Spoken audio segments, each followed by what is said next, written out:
Alors maintenant, je viens faire devant tout le monde là les fiançailles de mon fils et de la fille à Momo. Et Momo, c'est quelque chose à dire, dis-le. Mais maintenant, pas après, parce qu'après ça va pas. Elle a dit le ton choix, c'est bon. Et Momo, vas-y. Alors voici la bague de fiançailles qui tremble un peu. Et qui peut y donner? Ne tremble pas. Voilà. Là, c'est officiel. Mon grand-père paternel était jeune quand même encore, mais majeur. Et ma grand-mère maternelle n'était pas majeure. Et ses parents ne voulaient pas qu'elle se marie aussi jeune. Devant ce refus, ils ont pris la décision. Voilà. Donc un huissier s'est présenté avec 2 témoins, je crois, chez les grands-parents récalcitrants. Et ils leur ont dit, voilà, on vient vous informer que M. Lavandé-Joseph a enlevé mademoiselle Lucienne Hermitant. Voilà. Et ils sont partis en voyage, je ne sais où. Mais en général, on prenait le train et on allait à Marseille, vous savez. On n'allait pas très loin. Et ils sont revenus, et ben, alors là, ils ont fait le mariage officiel. Voilà. Ça s'est fait comme ça. Voilà. Alors on n'en parlait pas trop, mais enfin un peu. Mes parents se sont mariés en 1931, je crois. Une femme dont je ne connais pas le nom, je ne sais pas qui est-ce qui a arrangé le mariage entre mon père et ma mère. Mais bon, et finalement ils se sont rencontrés. Et puis peu de temps après, ils se sont mariés sans se connaître pratiquement, quoi. Donc le mariage a eu lieu.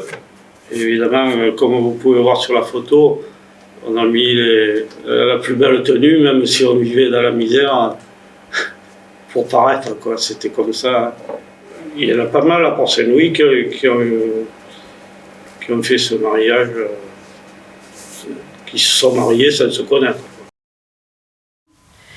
C'est un mariage provençal, puisque je me costume depuis des années, enfin je me costumais plutôt. J'avais décidé de ne pas me marier en blanc, je trouvais que j'étais trop vieille, et puis je trouvais ça ridicule. Et puis une fille de 30 ans qui a fait les 400 coups, je trouvais ça, c'était dépassé pour moi. Et je voulais m'habiller en arlésienne, ça c'est sûr.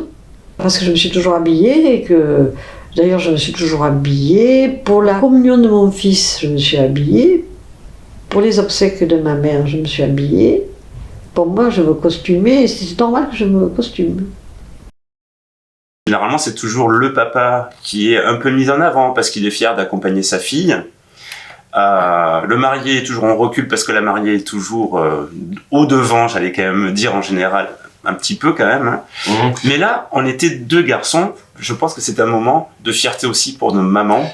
Et pour nos sœurs et pour nos grands-mères, parce c'était elles nos témoins. C'était que des femmes qui nous entouraient. C'était des femmes qui nous amenaient devant le maire. C'était des femmes qui témoignaient pour notre mariage. Et c'est vrai que le symbole d'être accompagné par nos mamans, je crois que c'est un symbole fort parce que c'est la fierté d'une maman aussi et c'est un très bel hommage qu'on peut aussi rendre finalement dans un mariage entre 2 garçons. Je vais dire quelque chose de plus parce que je l'ai entendu, pas plus tard qu'il y a 15 jours pour ce dernier mariage auquel j'ai assisté. Le prêtre a précisé quelque chose qui est très important. Vous pouvez effectivement divorcer, mais ce mariage-là, il n'est rompu par rien, celui que vous allez avoir maintenant, ce mariage religieux. Il n'est pas rompu, vous resterez. Pour Dieu, vous resterez unis.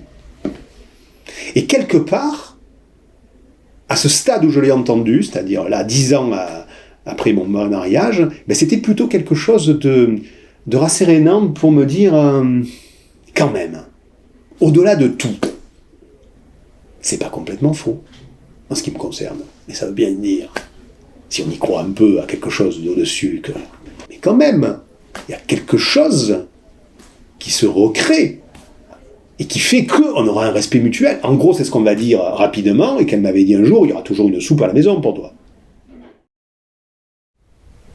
Et puis, comme on s'est plus entendu, on a divorcé. Et pour la feria, comme on faisait toujours des fêtes, j'ai dit pourquoi pas mon démariage, c'était juste avant. Alors j'ai fait tout à l'envers, quoi. des mariages, fêter le divorce, quoi. J'avais des fanfares de Paris, j'avais des fanfares de Grenoble. Un peu comme si vous aviez fait une fête vous avez enterré votre vie de femme mariée. Oui, c'est tout à fait ça, ouais. Mais j'ai pas pensé à ça. Des fois, j'aurais pu mettre un cercueil, toutes les affaires de mon ex dans le cercueil. J'y ai pas pensé, tiens, c'était dommage.